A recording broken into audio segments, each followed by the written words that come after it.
Welcome back to the Health Physics Society's video series pursuing the truth and promoting transparency regarding the historical foundations of the current radiation protection philosophy based on a linear no-threshold theory for cancer risk assessment.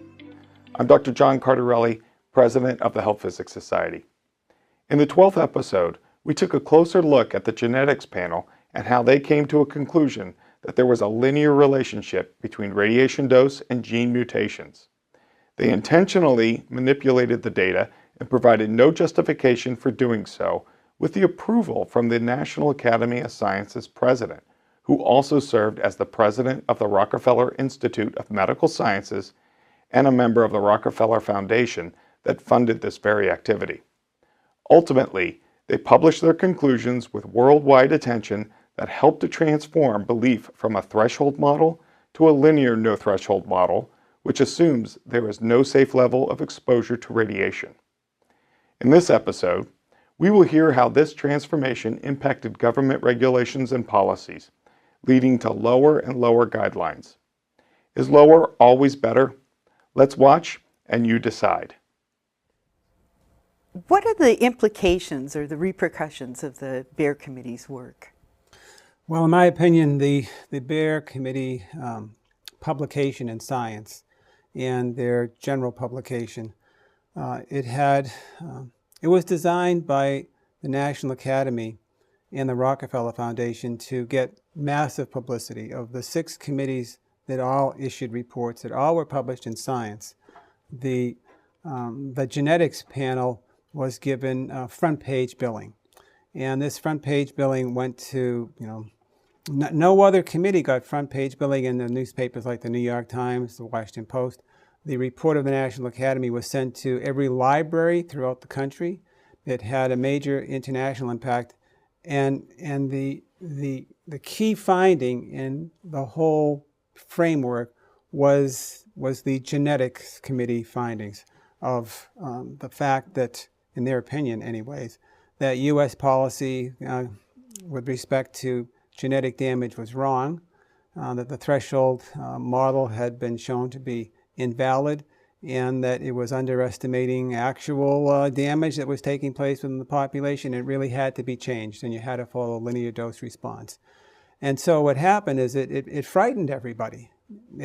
It had actually much broader implications than simply a switch to a linear dose response for the genetic impact. It did a couple things. Some were political and science on the political framework, and something that really hasn't been brought out, and that was that the agency that was leading the charge for the federal government was the Atomic Energy Commission. And what the report of the Baer genetics panel did was it undercut their credibility within the political framework, within Congress, and within the eyes of President Eisenhower. And so, in many ways, this committee led by Mueller and his colleagues, they emasculated the AEC. And over time, what happened, before Eisenhower's 2 terms were out, in 1959, the end result of this undercutting of the credibility of the AEC was that President Eisenhower removed from the AEC their capacity to evaluate their function, to evaluate health effects. And he got Congress to pass the creation of a new federal entity called the Federal Radiation Council, the FRC. And they removed the health evaluation function right from the AEC, and because the AEC was out there saying, for fallout, there's no risk, it's below threshold, they're very, very low. And then you have the National Academy coming out in there and saying, they're wrong. They are just getting it wrong. It is linear down to a single ionization, and we're predicting so many birth defects, so many different kinds of maladies to take place. And this definitely hurt the AEC. So from a political point of view, and if you take that one step further, when President Nixon was reorganizing environmental matters and ultimately creating EPA in 1970, what he did next was he eliminated the existence of the FRC, and he took all their functions and gave it to EPA.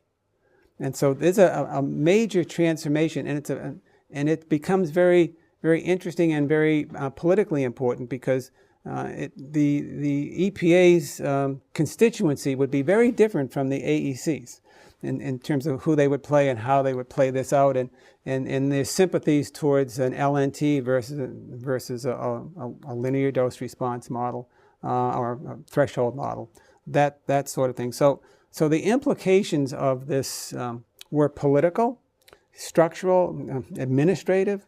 On the other hand, there were, from my point of view, it's very guiding scientifically, because it infiltrated the scientific community in terms of what to believe, what not to believe. And it ultimately led to guiding many important features of what I'll call the environmental revolution.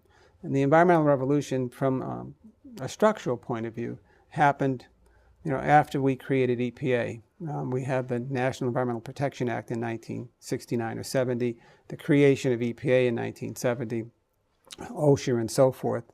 And what happened was that with this, the movement of structurally of health effects and evaluation within to EPA, and EPA was going to be in charge of chemical carcinogens, what it did was it became the Bible for the EPA. They reached back into this guidance document, and they came up with, well, how are we going to deal with carcinogens? Because we have to regulate exposure to carcinogens. And the simplest, clearest, most understandable way, and tied into the fear of cancer, things of that nature, they adopted the guidance of the National Academy of Sciences, starting with beer and then reinforced with a subsequent committee. But this is actually the founding document of that, and it reminds me, once a high school principal or something has a decision, and the decision's not very good, or maybe a better analogy is a teacher makes a mistake in a classroom and is challenged by a parent or a student, and they go to the principal, and then the principal feels as though they have to back the teacher, and even if the teacher's wrong. And so in this case, what happens is that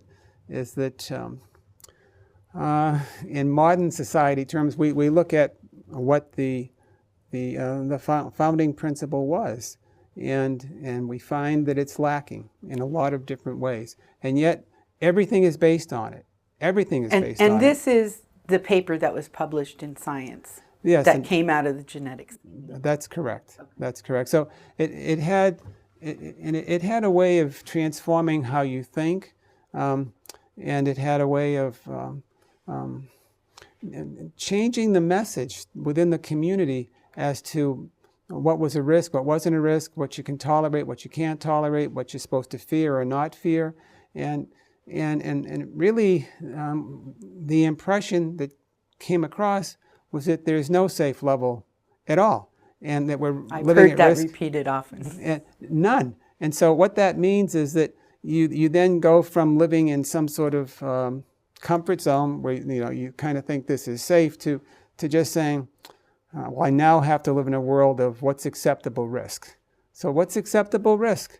And so that becomes very subjective, and this has been playing out within the context of regulation for a long time, and even though in the real world it's pretty much impossible to get down to zero exposure to anything, but in the regulations that EPA has now, they may have a permissible exposure to a carcinogen at a certain level, but they also have that the goal is zero exposure.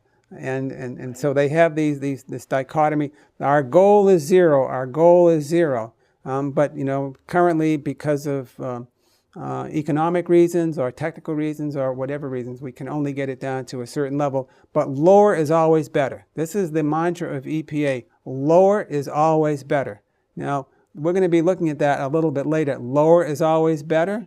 That's a fundamental implication of this Bear 1 report, that lower is always, and I think that if you talk to most people and you mention something that might be a potentially harmful agent. You could throw radiation in there, but many different chemicals and so forth, that lower is always better.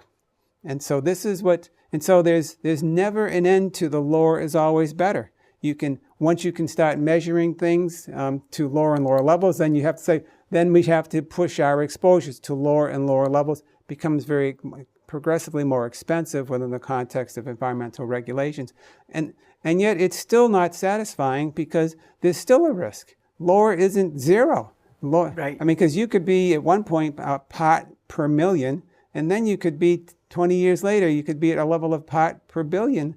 And then 20 years later, you could be a part per trillion, and it still isn't satisfying. And I know that there are regulations or cleanup activities that are forcing companies to clean up to the parts per trillion level in different parts of this country. And EPA has also taken positions that, background exposure to different types of agents are a problem. That's not Mother Nature. Mother Nature has, in its creation, has levels of what we call toxic substances at a certain level. And EPA, in this case, is, usually they might look at a large chemical company or some other sort of facilities as the source of pollution, but they've also identified Mother Nature as the source of pollutant. For example, in the radon remediation that is often forced upon people, or I'm familiar with a lot of well water, natural well water that is high in natural uranium, and they've spent a great deal of money trying to remediate those types of things. Is that... Well, that would be an example. I'm going to give you an even crazier example, right? Okay. And then, but this is what EPA would do, a regulatory agency acting on the belief that lower is always better when you have a toxic substance. And that is if our body produces formaldehyde. Okay, formaldehyde is considered a carcinogen. The levels of formaldehyde in our body are considered to be unacceptably high. So Mother Nature, with respect to our body, is a polluter for us. And it's not just formaldehyde that our body, that our body is producing that is a potentially, harmful substance, because our body is producing, like, for example, carbon monoxide. And carbon monoxide is a pollutant that is regulated by EPA, but our body produces that. It produces hydrogen sulfide, produces a variety of things that our body has found ways to use to help us. But EPA looks at these within our body as, in some even regulatory sense, as unacceptably high, because lower is always better. Even if the agent is necessary for your life, it becomes very interesting intellectual problem, and to try to understand. And it really reflects upon the nature of the dose response in the low dose zone. Not saying that carbon monoxide isn't a toxin, it is at high doses. Not saying the same for hydrogen sulfide or formaldehyde, but within the framework of our physiology, it has, from an evolutionary point of view, have very important functions. And so one has to stand back and try to understand what might have been a good idea, lower is always better, isn't necessarily always right. It can get you into a real difficult scientific quagmire. Right. That's also encoded in regulation as low as reasonably achievable, ALARA. Right. So it does have a great impact. The impact of this Bear 1 report, which is the basis of your question, not only has it transformed what goes on in this country, but it's had a major international impact. And because it had such a pervasive impact and continuing impact, and at the same time that it was wrong, fundamentally, scientifically wrong. It's like you get the blueprint wrong. And it wasn't like it was just wrong, it was deliberately wrong. It was based upon and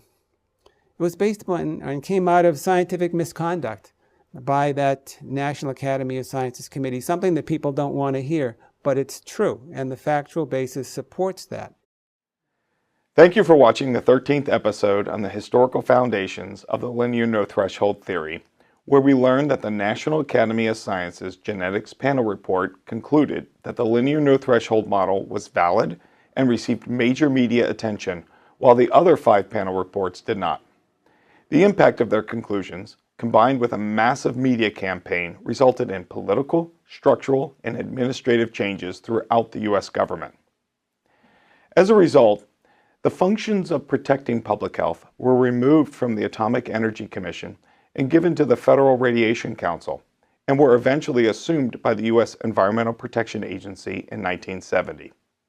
The changes from a threshold response model to a linear no-threshold model introduced fear into the public psyche, leading one to believe that lower exposures are always better or safer, and that if we cannot eliminate the exposures, then we must lower it to as low as reasonably achievable.